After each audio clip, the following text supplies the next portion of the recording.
There's been a lot of disturbing things happening here in Washington State over the last 10 years or more, but none so disturbing as what's been happening lately.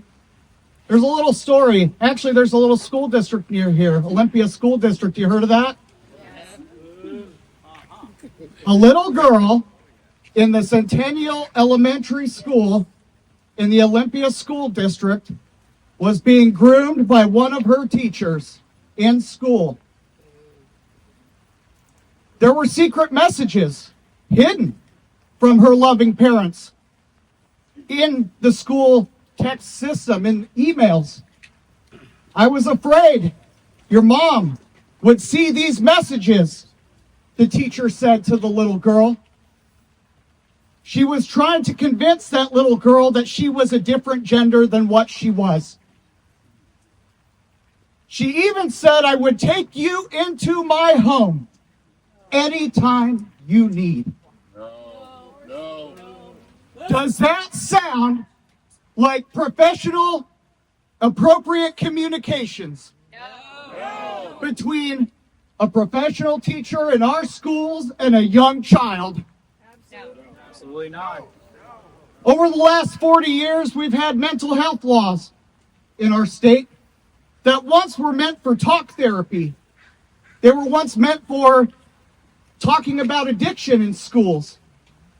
But they have morphed and they have evolved over time to include gender-affirming care, to include psychiatric medications, reproductive services.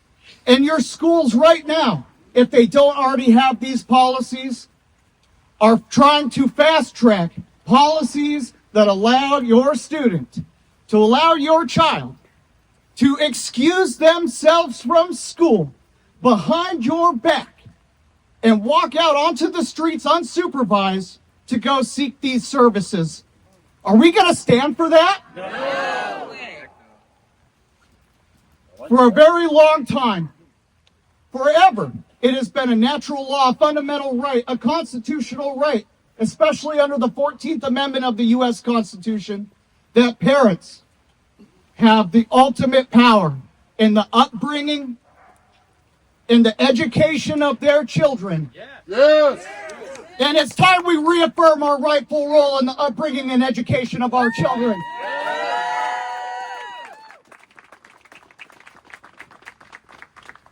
We passed the Parents' Bill of Rights, Initiative 2081, and they seek to gut the Parents' Bill of Rights here in Olympia because they want to be able to hide for 2 days or more the sexual assault of your kids by teachers in school. No.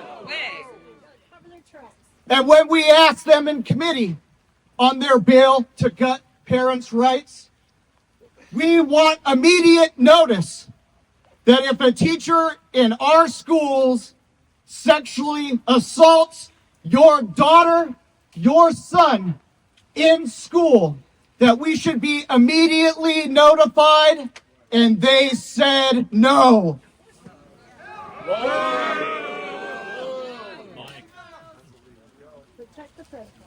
We asked to be able to view the curriculum of our kids in schools, and they said no. We wanted to know about our children's mental health and counseling and medical records in schools, and they said no. Are we going to stand for that? No. There is one undeniable, unshakable truth, and that is the state does not own our kids.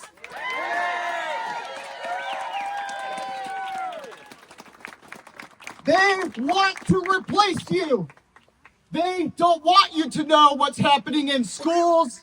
They don't want you to know what's happening on our streets. They passed Senate Bill 5599, a state-sponsored kidnapping bill to hide your kids from you. when they want to get devastating medical interventions like gender transitions, and even the state Senate Democrat Majority Leader Jamie Pedersen thinks that if you're young enough to bleed, you're young enough to breed. And that is absolutely wrong. We have to protect our kids. Are you going to stand with us to protect our kids in schools?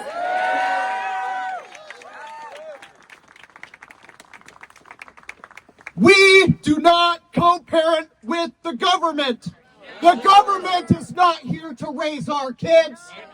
We raise our kids. We know what's best for them. We nurture them. We are the parents. We are the first teachers. And we are going to save parents' rights in this state with your help.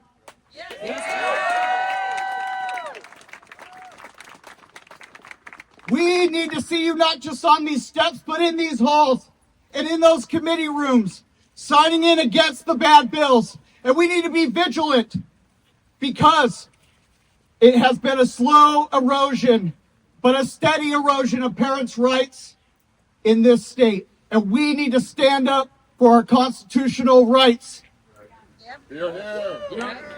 A few examples.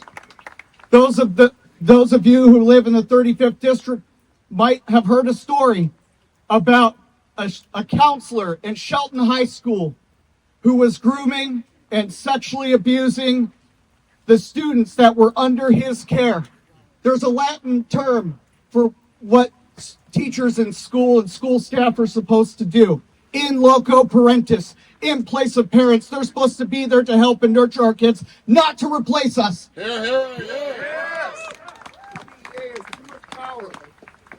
Parents are taking their kids out of schools at unprecedented rates at a time when we have spent historic record levels of cash into our schools. And what do we get as a result? We have the lowest math and reading scores in 3 decades. They're not even caring about academic outcomes anymore. They want to use ideologies, radical ideologies in schools, because if you are dumbed down, you do not know your rights, and you do not know how to defend yourself, and they want to create a new generation that was raised by the state and behind the backs of their parents. No. And are we going to stand against what we've seen, like in the Vancouver area, where school staff, including principals, hid from parents and hid from the community over the span of a decade? A teacher raping a 16-year-old girl in the band room. Are we going to stand for that? No. We want our kids to learn how to read. We want our kids to learn how to do math. And we want them to be safe from sexual predators in our schools. And I will leave you with this question that you should ask every Democrat in this place. Who are you defending? That's right.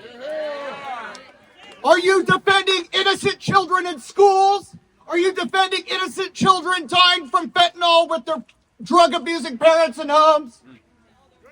Or are you defending sexual predators while trying to reduce penalties for people who seek out minors to sexually abuse them? That's exactly what they're doing. Who are they defending? And you all are here with me today, and all of these other brave House reps and senators, because we know who we're defending. We're defending parents' rights, we're defending families, and we're defending kids. Thank you very much.